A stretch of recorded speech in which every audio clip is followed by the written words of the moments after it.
নমস্কাৰ আপুনি চাই আছে গাঁও চহৰ জিলাৰ খবৰ মই জয়ন্ত মাধৱ গোস্বামী জাফৰ এক্সপ্ৰেছ হাইজেকৰ পিছতে এতিয়া পাকিস্তানী সেনাৰ উদ্ধাৰ অভিযান অব্যাহত আছে হেলিকপ্টাৰৰ সহায়ত অভিযান চলাই পাক সেনাই উদ্ধাৰ কৰিছে পণবন্দী কৰি ৰখা 157 গৰাকী ৰেল যাত্ৰীক 58 জন পুৰুষ 31 গৰাকী মহিলা আৰু 15টি শিশুক উদ্ধাৰ কৰিবলৈ সক্ষম হৈছে পাক সেনা অৱশ্যে বৰ্তমানেও বেলুচ লিবাৰেশ্যন আৰ্মিৰ কব্জাত আছে শিশু মহিলা সহ 2 শতাধিক যাত্ৰী বেলুচ লিবাৰেশ্যন আৰ্মিয়ে পণবন্দী কৰি ৰখা ৰেল যাত্ৰীসকলক উদ্ধাৰৰ বাবে অব্যাহত ৰাখিছে অভিযান সংঘৰ্ষত বেলুচ লিবাৰেশ্যন আৰ্মিৰ 27টা সন্ত্ৰাসবাদী নিহত হোৱাৰ দাবী পাক সেনাৰ ইপিনে জাফৰ এক্সপ্ৰেছত বেলুচ লিবাৰেশ্যন আৰ্মিয়ে কৰা আক্ৰমণত নিহত হৈছিল 30 জনতকৈ অধিক পাক সেনা জোৱান বৰ্তমানেও বেলুচ লিবাৰেশ্যন আৰ্মি আৰু পাক সেনাৰ মাজত অব্যাহত আছে সংঘৰ্ষ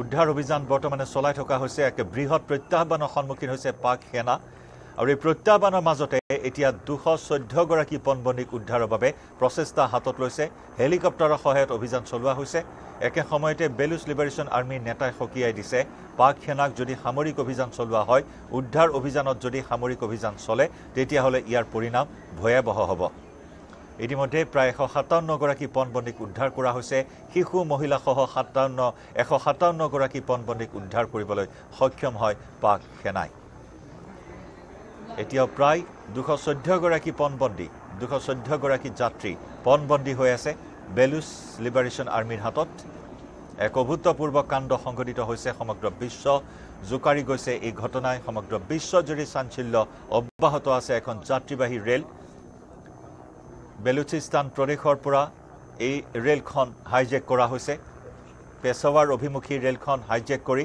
এটা দুৰ্গম স্থানত ৰেলৱে ট্ৰেক উৰুৱাই ৰেলখন ৰখাই দিয়া হৈছে আৰু তাতেই বৰ্তমান আবদ্ধ হৈ আছে ৰেল যাত্ৰীসকল আবদ্ধ ৰেল যাত্ৰীৰ মাজত আইএসআই বিষয়া আছে পাক সেনাৰ বিষয়া থকা বুলিও জানিব পৰা হৈছে আইএসআই বিষয়া পাক সেনাৰ বিষয়া সহ মুঠ প্ৰায় 214 গৰাকী যাত্ৰীক এতিয়াও পণবন্দী কৰি ৰাখিছে বিএলএ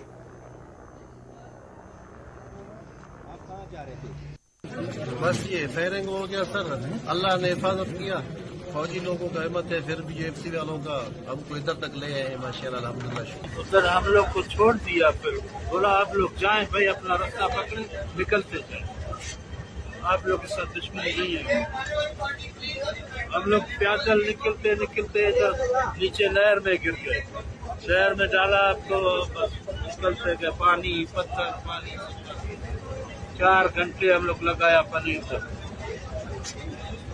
वहाँ पे खवातीन और बच्चे भी जख्मी हुए हैं जी सर जो बातें कह रहे हैं बिल्कुल सही है देखिए आप हमारी मां की जगह पे हैं देखिए अगर हमें पता होता इतना बड़ा हादसा होगा तो क्या आपको लगता है गवर्नमेंट ये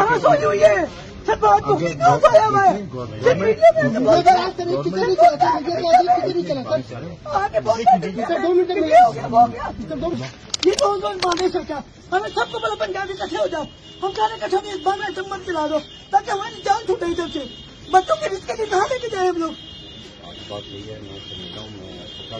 बेटा इसका छोटा भाई है इसको लेते हैं पंजाब से ये सरकार मुक्ति किधर जाओ तो मेरे पास वो मोहसिन नकवी कहाँ है एसएचओ की मार वाला एक एसएचओ की मार है वो किधर एसएचओ की मार हजारों लोगों को मार दिया उसने तो हम लोग जाए सुबह 7 घंटे चलिए वो 7 घंटे हालत इतनी बुरी हो रही है तुम्हारा बच्चा की हमारा बच्चा चाहिए सरकार मुक्ति को लाओ मुझे लेके जाओ सरकार मुक्ति के पास वो किस नाम का वजीर आला बना हुआ है किस नाम का वजीर आला है वो हमें मरवाने के लिए वजीर आला बना हुआ है खुद तो बड़े प्रोटोकॉल से जाता है वो पूरी सड़कें मत पूरी सड़कें मत मारने के लिए हम पंजाबी रह गए जबकि हम पंजाबी भी नहीं पहले हमें निकाला फिर बलोचिस्तान वाले निकालेंगे हम कहाँ मरे कहाँ जाए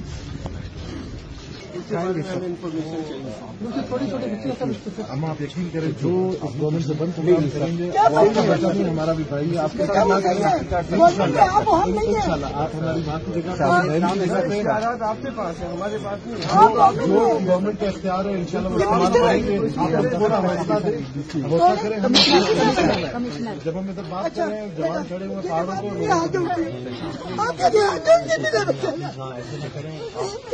मेरे बच्चे हमारी जितनी हमारे पास ताकत सारी वहाँ पर मौजूद है बेटा जब से हालात आपने देने क्यों नहीं बंद की दरवाजे बंद कर दे, टिकट नहीं होते, हमें बताओ कि नहीं गाड़ी जाएगी। बस ये आप लोगों की ड्यूटी है, आप लोगों की इतनी अच्छी पोस्टों में बैठे हुए, ये आप लोगों का काम है जवाहर दिलावे, हमें आप अंतर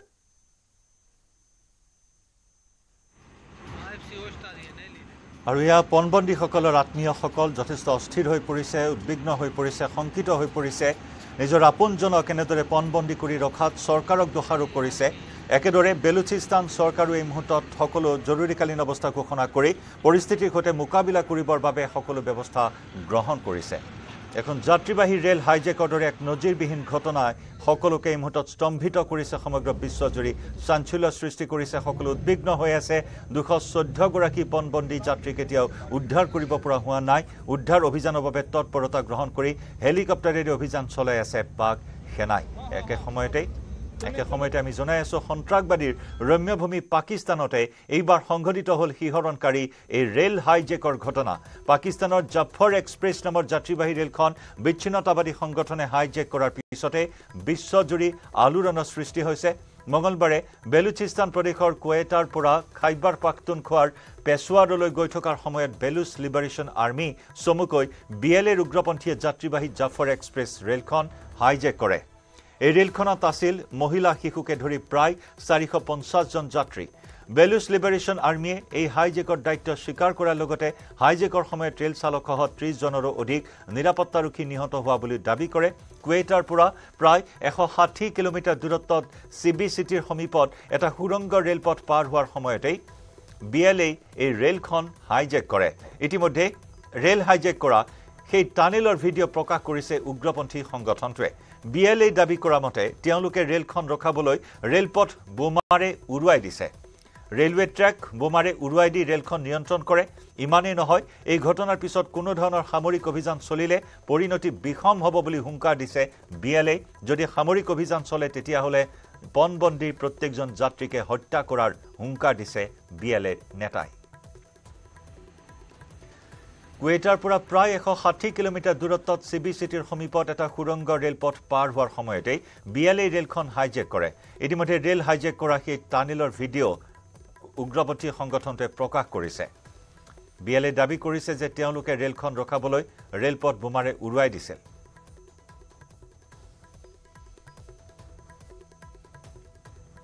আৰু এই ৰেল অপহৰণৰ পিছতে সম্প্ৰতি পাক সেনাই ব্যাপক উদ্ধাৰ অভিযান চলাই আছে এলেকাটোত।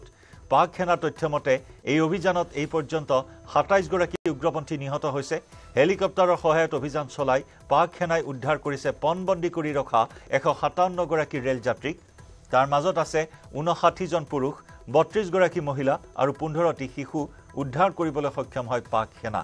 অৱশ্যে বৰ্তমানেও বেলুচ লিবাৰেশ্যন আৰ্মিৰ কব্জাত আছে শিশু মহিলাসহ প্ৰায় 212 গৰাকী যাত্ৰী। সেনাৰ অভিযানৰ পূৰ্বে বেলুচ লিবাৰেশ্যন আৰ্মিয়ে কেইবাগৰাকী পণবন্দীক মুকলি কৰি দিছিল। প্ৰায় 70 গৰাকী যাত্ৰী খোজকাঢ়ি নিকটৱৰ্তী পানী ষ্টেচনত উপস্থিত হৈছিল। তেওঁলোকে ৰেল লাইনৰ পোনে পোনে খোজকাঢ়ি গৈ ষ্টেচনটোত উপস্থিত হৈ গৈ উদ্ধাৰৰ মাজতে বেলুচ লিবাৰেশ্যন আৰ্মি আৰু পাক সেনাৰ মাজত অব্যাহত আছে ভয়ানক সংঘৰ্ষ। BLA আত্মঘাতী উগ্ৰপন্থীয়ে বোমা পিন্ধি ৰেলখনত বহি লৈছে যাত্ৰীৰ সৈতে। আত্মঘাতী বোমাৰুৱে ৰেলখনৰ যাত্ৰীৰ সৈতে বহি লোৱাৰ বাবে উদ্ধাৰ অভিযানত তীব্ৰ প্ৰত্যাহ্বানৰ সন্মুখীন হৈছে পাক সেনা।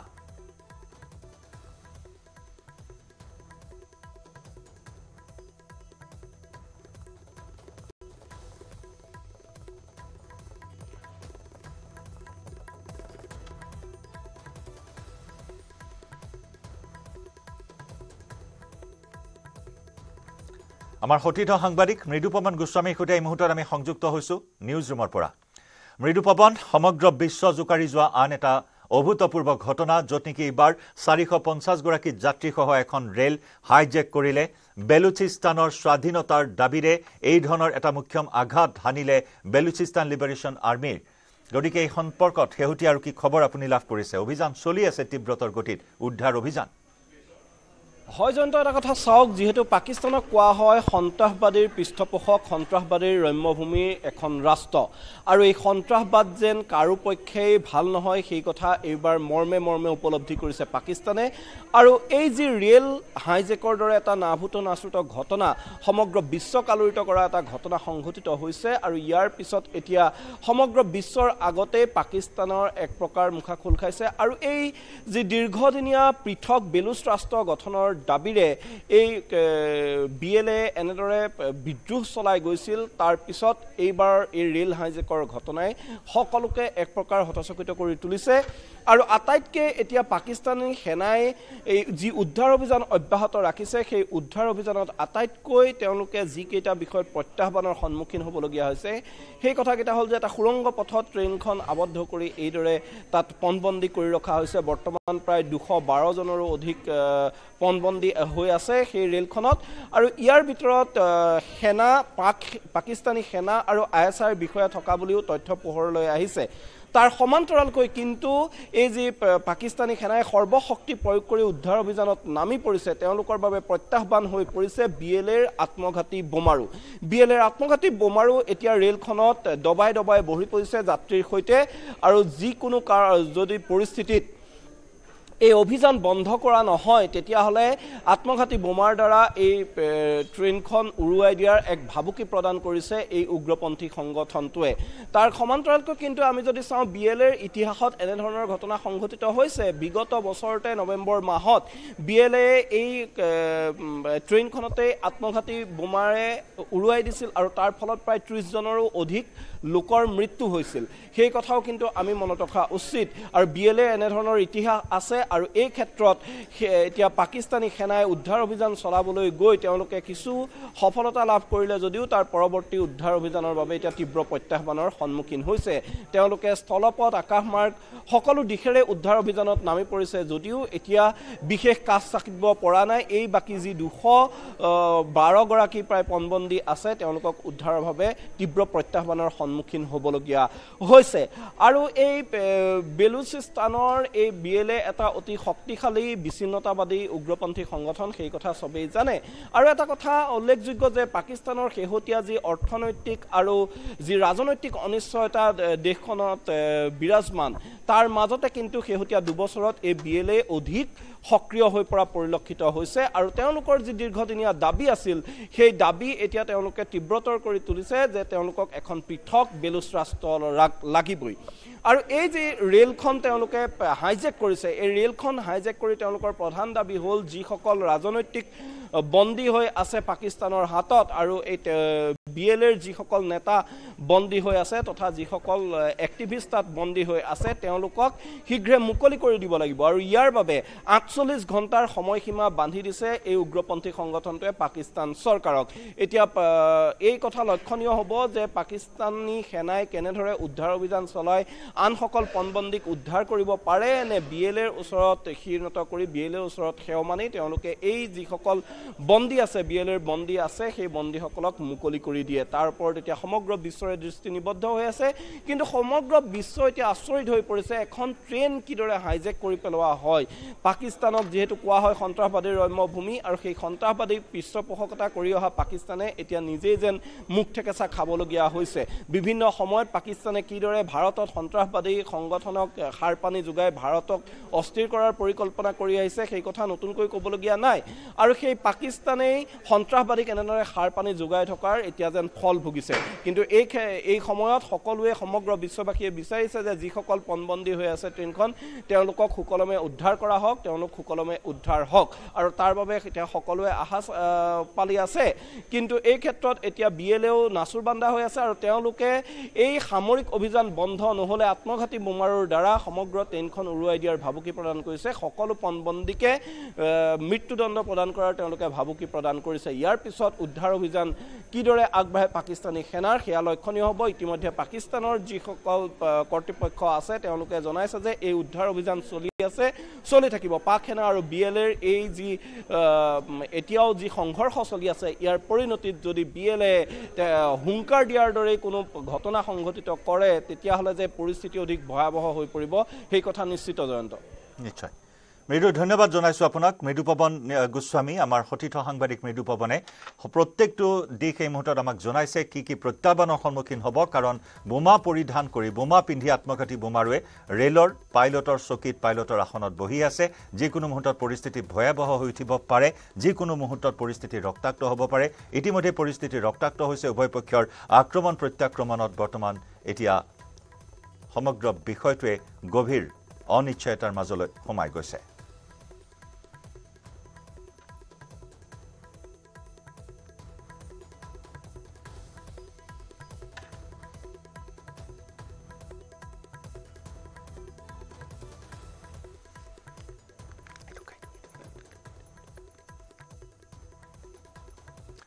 আৰু ৰেল অপহৰণৰ পিছতে পাকিস্তানী সেনাৰ এই ব্যাপক উদ্ধাৰ অভিযান বৰ্তমান চলি আছে পিছে জাফৰ এক্সপ্ৰেছ হাইজেক কৰা বেলুচ লিবাৰেশ্যন আৰ্মি কোন বেলুচ লিবাৰেশ্যন আৰ্মি বা BLA হৈছে পাকিস্তানৰ বেলুচিস্তান প্ৰদেশত সক্ৰিয় এটা শক্তিশালী বিচ্ছিন্নতাবাদী বিদ্ৰোহী সংগঠন এই বিদ্ৰোহী সংগঠনটোৰ মূল দাবী হৈছে পাকিস্তানৰ পৰা আঁতৰি এখন পৃথক বেলুচ ৰাষ্ট্ৰ গঠন কৰা পাকিস্তানে অৰ্থনৈতিক আৰু ৰাজনৈতিক অনিশ্চয়তাৰ সন্মুখীন হোৱাৰ পাছতে বিগত 2 বছৰত এই উগ্ৰপন্থী সংগঠনটো আৰু অধিক শক্তিশালী হৈ পৰিছে আফগানিস্তান আৰু ইৰাণৰ সমীপৱৰ্তী অঞ্চলত বেলুচ লিবাৰেশ্যন আৰ্মি নামৰ সংগঠনটো অধিক সক্ৰিয় এই ৰেল হাইজেকৰ পিছতে BLA পাকিস্তান চৰকাৰক দিছে 48 ঘণ্টাৰ ডেডলাইন এই ডেডলাইনৰ মাজতে বেলুচ লিবাৰেশ্যন আৰ্মিৰ বন্দী নেতাসকলক বিনা চৰ্তে নিশ্চৰ্তভাৱে মুকলি কৰি দিয়াৰ দাবী জনাইছে সংগঠনটোৱে লগতে নেশ্যনেল ৰেজিষ্ট্ৰেশ্যন এক্টিভিষ্ট সকলকো পুনৰ জনাইছোঁ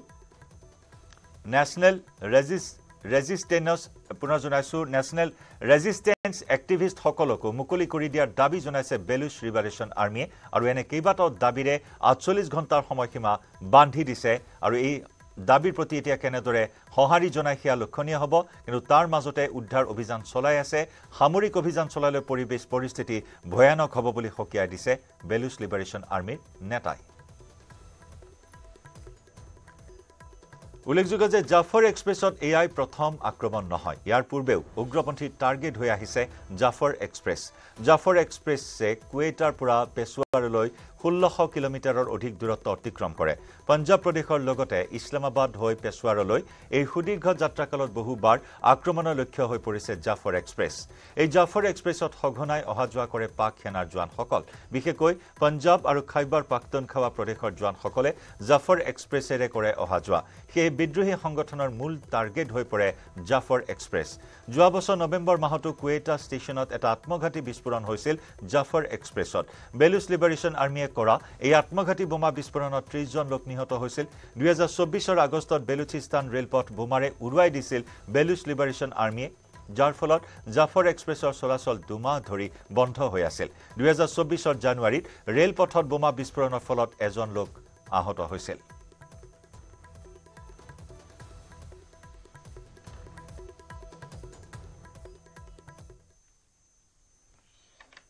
শিক্ষামন্ত্ৰী ৰনোজ পেগুৰ ঘোষণা প্ৰতিবাদ কৰিলেও চাকৰি উভতাই নাপায় পলিটেকনিকৰ প্ৰবক্তাই উচ্চ ন্যায়ালয়ে প্ৰত্যাহাৰ কৰিছে তেওঁলোকৰ আবেদন তাৰ পৰিপ্ৰেক্ষিতত 73 গৰাকী প্ৰবক্তাক অব্যাহতি নিয়মীয়া নিযুক্তিত অংশ লোৱাৰ আহ্বান প্ৰবক্তাসকলক তেওঁলোকৰ চাকৰি স্থায়ী নহয় বুলি তেওঁলোকে জানে প্ৰতিবাদ কৰাটো ভুল নহয় তেওঁলোকৰ নিযুক্তি অংশকালীন আছিল অসম চৰকাৰৰ অংশকালীনক নিয়মীয়াকৈ ৰূপান্তৰৰ কোনো ব্যৱস্থা নাই সেয়েহে তেওঁলোকে নিয়মীয়া নিযুক্তিৰ বাবে আবেদন কৰিব লাগিছিল নিযুক্তিৰ ক্ষেত্ৰত তেওঁলোকৰ অভিজ্ঞতাক অগ্ৰাধিকাৰ দিয়া হ'ব বুলি কয় শিক্ষামন্ত্ৰী ডক্টৰ ৰনোজ পেগুৱে বৰ্তমান আমি নিয়মীয়া নিযুক্তি পলিটেকনিকসমূহ আসাম ইঞ্জিনিয়াৰিং কলেজসমূহত আমি কৰিবলৈ সক্ষম হৈছোঁ দিছোঁ আৰু ইতিমধ্যে যিকেইটা হাইকোৰ্টৰ কেছ চলি আছিলে যে তেওঁলোকক ডু নট ডিষ্টাৰ্ব যিটো টেগ লগাই থৈছিলে এইটো হাইকোৰ্টে প্ৰত্যাহাৰ কৰাৰ পৰিপ্ৰেক্ষিতত তেখেতসকলক এতিয়া আৰু যিহেতু হাইকোৰ্টৰ কোনো স্থগিতাদেশ নাই গতিকে এই 73 গৰাকীক ৰিলিজ কৰি দিয়া হৈছে কামৰ পৰা আৰু তাৰ বিপৰীতে নিয়মীয়া নিযুক্তিৰ প্ৰক্ৰিয়া আৰম্ভ হৈছে ইতিমধ্যে নিয়মীয়া নিযুক্তিৰ পৰীক্ষা অনুষ্ঠিত হৈছে গতিকে এতিয়া যিসকলে অংশকালীন প্ৰবক্তা তেওঁলোকক মই আহ্বান জনাম তেওঁলোকে যাতে নিয়মীয়া নিযুক্তিৰ কাৰণে আবেদন কৰে পৰীক্ষাত অৱতীৰ্ণ হয় আৰু পৰীক্ষাত পাছ কৰিলে তাৰ যি নিয়মীয়া যি প্ৰক্ৰিয়া আছে স্বচ্ছতাৰে আমি অসমৰ পলিটেকনিক আৰু ইঞ্জিনিয়াৰিং কলেজসমূহত আমাৰ নিযুক্তি প্ৰক্ৰিয়া অব্যাহত থাকিব অংশকালীন যোৱাকালিলৈকে আমি 73 গৰাকীক ৰিলিজ কৰি দিছোঁ। তেওঁলোকৰ আৰম্ভণিৰ নিযুক্তিয়ে আছিলে পাৰ্ট টাইম বা অংশকালীন। গতিকে তেওঁলোকে নিজে জানে যে আমাৰ চাকৰিটো স্থায়ী নহয়, আমাৰটো পাৰ্ট টাইম, আমাৰটো অংশকালীন চাকৰি বুলি তেওঁলোকে জানে। গতিকে নিয়মীয়া চাকৰিৰ কাৰণে তেওঁলোকে তাত অংশগ্ৰহণ কৰিব লাগিছিলে। ইতিমধ্যে নিয়মীয়া নিযুক্তিৰ এটা পৰীক্ষা অনুষ্ঠিত হৈ গৈছে, দ্বিতীয়টো পৰীক্ষাও সুকলমে অনুষ্ঠিত হৈ গৈছে, তৃতীয়টো পৰীক্ষাও অনুষ্ঠিত হ'ব। গতিকে নিয়মীয়া প্ৰক্ৰিয়াত অংশগ্ৰহণ কৰিবলৈ মই অনুৰোধ জনাইছোঁ। অসম চৰকাৰৰ কোনো বিধি ব্যৱস্থা নাই যে অংশকালীনক পূৰ্ণকালীনলৈ ৰূপান্তৰ কৰি দিয়া। নলবাৰীৰ মুকালমুৱাত নিৰুদ্দিষ্ট ছাত্ৰৰ অৰ্ধগলিত মৃতদেহ উদ্ধাৰ। মুকালমুৱাৰ চুঙৰবৰীত এটা খালত পুতি থোৱা অৱস্থাত উদ্ধাৰ নুৰ জাফৰ আলীৰ মৃতদেহ। সম্পৰ্কীয় খুৰাক ছাদ্দাম আলীৰ নেতৃত্বত হৈছিল নৃশংস হত্যাকাণ্ড। ছাত্ৰজনৰ পৰিয়ালৰ অভিযোগনামাৰ ভিত্তিত হাজো আৰক্ষীয়ে আটক কৰিছিল ছাদ্দাম আলীক। ছাদ্দাম আলীৰ স্বীকাৰোক্তিৰ ভিত্তিত হাজো আৰক্ষীয়ে উদ্ধাৰ কৰে ছাত্ৰজনৰ অৰ্ধগলিত মৃতদেহ। স্থানীয় ক্ষুব্ধ ৰাইজে জ্বলাই দিয়ে ছাদ্দাম আলীৰ সম্পৰ্কীয়ৰ এখন ই-ৰিক্সা আৰু দোকান। 2 মাৰ্চৰ সন্ধিয়া হাজোৰ বৰ্ণিৰ মাজৰ চকৰ পৰা নিৰুদ্দেশ হৈছিল নুৰ জাফৰ। ঘৰৰ পৰা ওলাই অহাৰ কিছু সময় পাছতে বন্ধ হৈ পৰিছিল নুৰ জাফৰৰ mobile phone. Vidyaniketan senior secondary বিদ্যালয়ৰ বিজ্ঞান শাখাৰ পৰীক্ষাৰ্থী আছিল নুৰ জাফৰ আলী।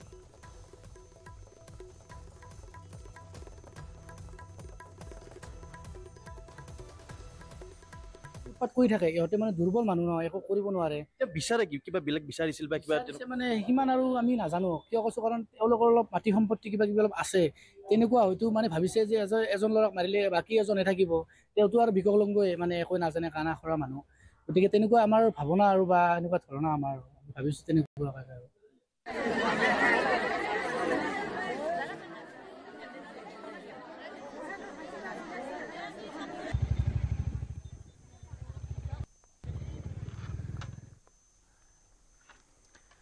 মণিপুৰত পুনৰ হিংসাত্মক ঘটনা। কাংপোকপিত নিৰাপত্তাৰক্ষীৰ ওপৰত পুনৰ ভয়ংকৰ আক্ৰমণ। প্ৰায় 15জনীয়া কুকি যুৱকৰ এটা দলে চলাই আক্ৰমণ। নিৰাপত্তাৰক্ষীৰ বাহন আবদ্ধ কৰি আক্ৰমণ কৰিছিল একাংশই। মঙলবাৰে সন্ধিয়া ছাগৌবুঙত দুৰ্ঘটনাত পতিত হৈছিল BSFৰ বাহন। এই বাহন দুৰ্ঘটনাগ্ৰস্ত হৈ 3জন BSFৰ জোৱান মৃত্যু হোৱাৰ বিপৰীতে আহত হৈছিল 11জন। ভয়ংকৰ দুৰ্ঘটনাৰ পিছতে চলা উদ্ধাৰ অভিযানত বাধা দিছিল একাংশই। উদ্ধাৰ অভিযানত ব্যৱহৃত এম্বুলেন্সতো কৰিছিল আক্ৰমণ। পৰিস্থিতি নিয়ন্ত্ৰণৰ বাবে লাঠিচাৰ্জ কৰাৰ লগতে গুলীচালনা কৰিছিল নিৰাপত্তাৰক্ষীয়ে। ভয়ংকৰ সংঘৰ্ষত আহত হৈছে নিৰাপত্তাৰক্ষীসহ বহুজন।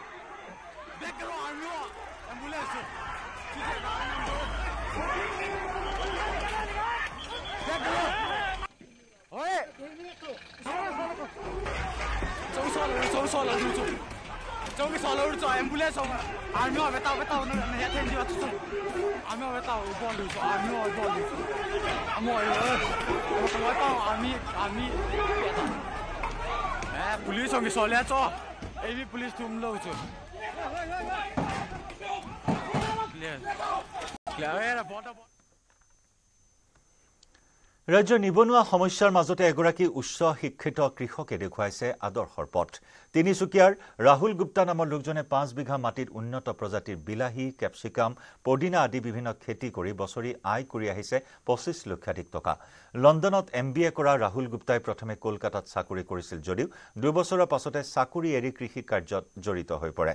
উল্লেখযোগ্য যে সম্পূৰ্ণ জৈৱিক পদ্ধতিৰে পলি হাউচত কৰা কৃষি কৰ্মৰ জৰিয়তে বিগত বৰ্ষত ৰাহুল গুপ্তাই লাভ কৰিবলৈ সক্ষম হৈছিল অসম গৌৰৱ বঁটা। আগবঢ়াইছো আমাৰ সাংবাদিক উপাসনা বৰুৱা গোস্বামীৰ প্ৰতিবেদন। দাদা, প্ৰথমতে স্বাগতম জনাইছো নিউজ 18ত। আৰু ইমান সুন্দৰ এটা পদক্ষেপ, আপুনি অসম গৌৰৱ বঁটা লাভ কৰিবলৈ সক্ষম হৈছে। আৰু জানিব পৰা মতে যিখিনি আপুনি ধৰক এই আজি খেতি ইমান ধুনীয়াকৈ কৰিছে, খেতিৰ লগত জড়িত, কি ক'ব এই ক্ষেত্ৰত? ফাৰ্ষ্ট অফ অল মানে ধন্যবাদ ইয়াত অহাৰ কাৰণে। আৰু আপোনাৰ মাধ্যমত মই জনাবলৈ মানে বহুত সুখী হৈছোঁ যে এইটো ক্ষেত্ৰত মানে কি এতিয়া নতুন প্ৰজন্মক মানে এতিয়া আৰু এইটো ক্ষেত্ৰত মানে জেনেৰেলি মানে কি হয় এগ্ৰিকালচাৰ মানে এটা আইচলেটেড ছেক্টৰ। সেইটো ক্ষেত্ৰত মানে যদি এতিয়া আমাৰ য়াং জেনেৰেশ্যন যদি আহিলে মানে কি হয় আমাৰ এটা ভাল আমাৰ অসমৰ ইকনমিৰ কাৰণে আৰু ইণ্ডিয়ান ইকনমিৰ কাৰণে বহুত এটা ডাঙৰ এটা হেৰি হ'ব। এইটো এটা ৰেভলিউশ্যন হিচাপত এতিয়া যাব মানে তেনেকুৱা। তো এতিয়া মানে কি হয় it is all about protected cultivation. আমাৰ প্ৰটেক্টেড কাল্টিভেশ্যন এনেকুৱা যদি ইজি টাৰ্মছত ক'ব গ'লে আমাৰ এটা ঘৰৰ ভিতৰত আমি খেতি কৰা হয় মানে জেনেৰেলি। কিমান দিনৰ পৰা আপুনি খেতি কৰ্মৰ লগত আচলতে জড়িত হৈ আছে দাদা কিমান দিনৰ পৰা প্ৰথম জানিব বিচাৰিম মানে মোৰ একচুৱেলি খেতি মোৰ বেকগ্ৰাউণ্ড নাই মানে মই এটা ফাইনেন্স বেকগ্ৰাউণ্ড মই MBA ফাইনেন্স মই ইউনিভাৰ্চিটি অফ ৱেলছ পৰা কৰিছিলোঁ তাৰপিছত মানে অলপ জবত আছিলোঁ তো কিন্তু মানে এইটো বৰহাবজান মোৰ বাৰ্থ প্লেছ প্ৰবলি এটা অসমৰ কাৰণে এটা কৰিবলগীয়া মানে এইটো কৰিবলৈ বহুত মানে আগৰ পৰা মনত আছিলে যে কিবা এটা কৰিব লাগে মানে তেনেকুৱা তো মই এইটো এগ্ৰি ছেক্টৰত মানে ইনোভেট কৰিলোঁ যে মানে কি কৰিব লাগে চ' ডেট মানে এটা হেৰি হয় তো যিহেতু ফাইনেন্স বেকগ্ৰাউণ্ড আৰু agri background is totally different field মানে কোনো এটা সম্পৰ্ক নাই তো কিন্তু মানে অলপ ৰিচাৰ্চ কৰিলোঁ ৰিচাৰ্চ ষ্টাৰ্ট কৰাৰ পিছত মানে কি হয় মানে গোটেই ষ্টাডি কৰিলোঁ ভালকৈ ষ্টাডি কৰিলোঁ আৰু ষ্টাডি কৰাৰ পিছত মানে আৰু মানে আপোনাৰ এটা লাৰ্ণ কৰিলোঁ যে কেনেকুৱা আকৌ কৰিব লাগে আৰু তাৰপিছত মানে যেতিয়া ক'ভিড আমাৰ লকডাউন শেষ হ'ল সেইটো গোটেই বস্তুবিলাক মানে তাকো ইমপ্লিমেণ্ট কৰিলোঁ আৰু এটা ভাল ৰিজাল্ট পালোঁ ভাল ৰিজাল্ট পোৱাৰ পিছত মানে এটা মানে first I started with green house 1 1 বিঘাত ষ্টাৰ্ট কৰিছিলোঁ এতিয়া 5 বিঘা ওপৰত মানে মই খেতি কৰি আছোঁ এটা কথা জানিব বিচাৰিম যিহেতু জানিব পৰা গৈছে যে আপুনি যিখিনি বীজ আচলতে বিলাহী হওক বা কেপচিকামৰ সেইখিনি নেদাৰলেণ্ডৰ পৰা আনা কিমান কি এইটো সঁচা কথা আৰম্ভ কৰিছিলে সেইটো মানে ইনিচিয়েলি মানে ষ্টাৰ্টেড মানে মানে কোনো আইডিয়া নাছিলে তো সেইটো ৰিচাৰ্চ কৰি পেলাই মানে মই নেদাৰলেণ্ড মানে এটা এপ্ৰ'চ কৰিলোঁ আৰু তাত পৰা মোৰ ড'জিং ইউনিটেও আছে মানে ড'জিং ইউনিট এটা পাৰচেছ কৰিছিলোঁ মানে এইটো যোনটো আপোনাৰ সাৰ অলপ দিয়া হয় সেইটো মানে একদম কেলকুলেটেড ৱে দিয়া হয় ত' তাত মানে সেইটো মই তাত পৰা আনিলোঁ তো তেনেকুৱা চৰকাৰৰ ফালৰ পৰা কিবা আহ্বান জনাব বিচাৰিনে চৰকাৰৰ ফালৰ পৰা মানে মই অলৰেডি পাই আছোঁ একচুৱেলি এণ্ড অলৰেডি মানে এটা আমাৰ চৰকাৰৰ মানে হৰ্টিকালচাৰ ডিপাৰ্টমেণ্ট লগত মানে অলপ ভাল এটা হেৰি আছে আমাৰ APC মেডামো মানে ভালকৈ মানে এইটো আমাৰ যিমান ফাৰ্মাৰ এতিয়া মানে মোৰ মেইন মটিভ হ'ল যে আমাৰ আফটাৰ এৱাৰ্ডটো পোৱাৰ পিছত মানে কি হয় আমাৰ মেইন এতিয়া ৰেচপনচিবিলিটি আৰু বাঢ়ি গ'ল এতিয়া মোৰ মেইন উদ্দেশ্য হ'ল যে আমাৰ ফাৰ্মাৰ্ছবিলাক কেনেকুৱা আপলিফ্ট কৰিবলৈ সেইটো আমি চেষ্টাত কৰি আছোঁ আৰু সেইটো ভাল মানে সৰু এটা আমাৰ ল' কষ্ট পলি হাউচ আমি প্ৰমোট কৰি আছোঁ চ' ডেট মানে যোনে ফাইনেন্সিয়েলি অলপ বেকৱাৰ্ড আছে বা তেনেকুৱা আছে যদি তেওঁ প্ৰটেক্টেড কাল্টিভেশ্যন আহি বিচাৰিলে এইটো ল' কষ্ট পলি হাউচ গভৰ্ণমেণ্টে প্ৰভাইড কৰি আছে তাত কৰিব পাৰিব বহুত বহুত ধন্যবাদ দাদা এয়া আছিলে অসম গৌৰৱ ৰাহুল গুপ্তা ডাঙৰীয়া আৰু ইয়াৰে সৈতে গাঁও চহৰ জিলাৰ খবৰৰ পৰা বিদায় লৈছোঁ নমস্কাৰ